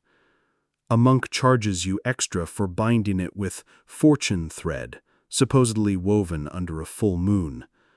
You pay without question. Superstition clings tighter during battle. Soldiers tuck charms into their boots. One ties a pine needle to a scabbard, said to make a blade swing true. You draw a protection symbol in the dirt before stepping into formation. Not because you believe, but because you're afraid not to. Historians still argue about the economics of war in feudal Japan, how much of it was driven by honor versus resource control. But from your vantage, Squinting into morning fog as the line forms, it's clear. War is paid in coin, in sweat, in fear. The battle is chaos. Arrows scream, steel sings. You don't remember drawing your blade, only the weight of it cutting through the noise. You fight. You survive. You fall once, briefly, but rise again. You keep moving because stopping means thinking, and thinking means feeling. You lose a friend, one of the younger guards, the one who sang off-key. His pouch is empty. You fill it with stones before burial. It's tradition. It still feels hollow. When it ends, you're still standing, bruised, bloodied. Not all of it yours. Your blade is notched, your armor cracked, but you bow to the rising sun because you're alive. And that, today, is enough. Later, in the quiet, you sit with your sword across your knees and count the expenses. The visible ones, the ones no one else will mark. Then you open Aiko's pouch. Inside, 2 sweet dumplings, still soft. Some costs are tallied in silver, others in the smell of home, tucked quietly into a soldier's pocket. You chew slowly, because in this moment, life tastes like survival. The road back from the borderlands is long, quiet, and just a little too clean. You ride past burned trees, already sprouting green, past village boys playing at sword fighting with sticks. Sora trots with measured ease, as if she, too, knows the war has passed. You return to a castle that bows deeper now. People nod as you pass. They whisper your name with new weight. Lord Masanobu gives you a longer than usual nod. You say nothing. You've learned that some honors echo more when left unspoken. Your sword is retired to its stand, not out of vanity, but respect. It's notched, scarred, and no longer symmetrical. You decide not to repair it. You decide it's perfect as it is. You see Aiko. She says nothing at first, just hands you a folded poem and a bowl of tea that tastes like everything you forgot you missed. The castle's pace resumes. Festivals bloom. Children laugh again. But in the corners, where old swords rest and incense curls beside unmarked helmets, memory lingers. You begin writing. Not poetry, not records, just memories, lessons, tiny reflections bound together with red string. You keep them by the armor stand. Maybe one day someone will read them. Maybe that someone will be another young boy dreaming of honor in a village wrapped in rice mist. Historians argue over legacy, how samurai are remembered, how much truth survives the telling. You no longer mind. You're not writing for history. You're writing for stillness, for peace. You visit the shrine more often. Light incense not for protection, but thanks. You still walk the castle walls, but now you do so slowly, hand behind your back, not searching for ghosts, but for wind patterns, moon phases, and the first signs of plum blossom. And when children ask about your sword, you let them touch the hilt. You say, "It was never about the blade." They nod, pretending to understand. One day, maybe they will. Because some costs never fade, but neither do their gifts. So now, listener, we settle. The roads have been walked, the coins spent, the paper charms folded, burned, remembered. You've lived in Kenji's shadow step by step, breath by breath, and seen what it truly meant to pay the cost of a samurai's path, not just in steel or sweat, but in silence, tradition, and the unspoken weight of loyalty. Your journey has crossed more than provinces. It's crossed from laughter into loss, from shallow bows to quiet depth. You've learned that the price of honor is rarely loud, rarely bloody, but always, always exacting. And now it's time to let go. Let the weight ease from your shoulders. Let the crackle of candlelight soften in your mind. Listen for the quiet hush of silk sleeves brushing past paper doors. Hear the whisper of bamboo in the courtyard, swaying without asking.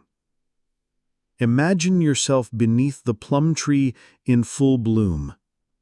The air is cool, not cold. The scent of tea drifts gently through the air. Somewhere a fox spirit watches, not to judge, just to see if you remember to bow. You do. You always do. Breathe. Just breathe. You've earned the quiet. You've paid the price. Now let the stillness wash over you like rain on stone, gentle and steady. And in that stillness, let your own story bloom. End of script. Sweet dreams.